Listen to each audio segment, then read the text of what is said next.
జగిత్యాల జిల్లాలో మిస్ అయిన బాలిక కేసు సుఖాంతమైంది. కల్లెపల్లి మోడల్ స్కూల్కు చెందిన 7వ తరగతి విద్యార్థిని హస్త క్షేమంగా తన స్వగ్రామం మధ్యప్రదేశ్లోని గ్వాలియర్కు చేరుకుంది.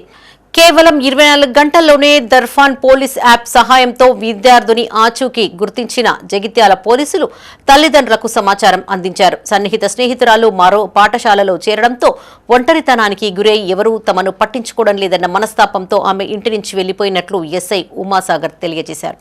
ఈ నెల ఆగస్టు 5వ తారీఖు రోజు మోడల్ స్కూల్ కన్లపల్లి జగిత్యాల రూరల్ మండల పరిధిలో 7th క్లాస్ చదువుతున్న అమ్మాయి సఫ్తా షేక్ హస్తా అనే అమ్మాయి 7th క్లాస్ చదువుతున్నది. ఆ అమ్మాయి మధ్యాహ్నం 3 గంటల ప్రాంతంలో ఆ స్కూల్లో ఉన్నప్పుడు ఎవరికి చెప్పకుండా స్కూల్ నుంచి బయటకు వచ్చేసి ఆటో ద్వారా అక్కడి నుంచి స్కూల్ నుంచి వెళ్ళిపోయింది. ఇంటికి వెళ్ళలేదు, రాత్రి అయినా తిరిగి రాలేదు అనేసి వాళ్ళ తల్లిదండ్రులు ఇచ్చిన దరఖాస్తు మేరకు మనము గర్ల్ మిస్సింగ్ కేసు చేసినాం. సో దాని తర్వాత అనగా మొన్న ఇది జరుగుతూ మనం నిన్న ఎంక్వైరీలో చేస్తే ఇన్వెస్టిగేషన్లు చేస్తుంటే తెలిసిందంటే నిన్న రాత్రి రోజు గ్వాలియర్ పోలీసు ఏదైతే రైల్వే పోలీసు ఉన్నారో అక్కడ నుంచి మనకు ఇంటిమేషన్ వచ్చింది. ఈ దర్యాప్తులో చేసిన భాగంగా ముమ్మరంగా ఉన్నప్పుడే పోలీసు వాళ్ళు ఫోన్ చేసి ఇక్కడ ఈ అమ్మాయి ట్రేస్ అయిందన్న ఇన్ఫర్మేషన్ ఇవ్వగానే వాళ్ళ తల్లిదండ్రులకు మనకు ఇన్ఫర్మేషన్ పాస్ అని చేసాం.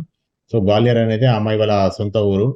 వాళ్ళ తల్లిదండ్రులు గత 15 సంవత్సరాల క్రితం గ్వాలియర్ నుంచి ఇక్కడికి వచ్చి గప్చుప్ బండి నడుపుకుంటూ జీవిస్తున్నారు. ఆ అమ్మాయికి హోమ్ సిక్ అవ్వడమో లేకుంటే అక్కడ ఇంట్లో వాళ్ళని చూడడానికని ఇక్కడ నుంచి తల్లిదండ్రులు చెప్పకుండా మంచిర్యాలకి వెళ్ళి మంచిర్యాల నుంచి రైలు ద్వారా గ్వాలియర్కి వెళ్ళిపోయింది. ఆ ఇన్ఫర్మేషన్ వాళ్ళ అమ్మ నాన్నలకు పాస్ చేస్తే అక్కడ వాళ్ళకున్న ఎవరైతే బంధువులు ఉన్నారో వాళ్ళకు చెప్పడంతో అమ్మాయి వాళ్ళ పెదనాన్న నిన్న రాత్రి ఆ రైల్వే పోలీస్ వాళ్ళని కాంటాక్ట్ అయ్యి అమ్మాయిని వాళ్ళ ఇంటికి తీసుకెళ్ళడం జరిగింది. ఇందులో ఎవరికి ఫోల్ ప్లే లేదు. అమ్మాయికి తనకు తానుగానే వాళ్ళ సొంత ఊరికి వెళ్ళాలని చెప్పేసి వాళ్ళ అమ్మ నాన్నకు చెప్పకుండా గ్వాలియర్కి ట్రైన్ ద్వారా వెళ్ళిపోయింది.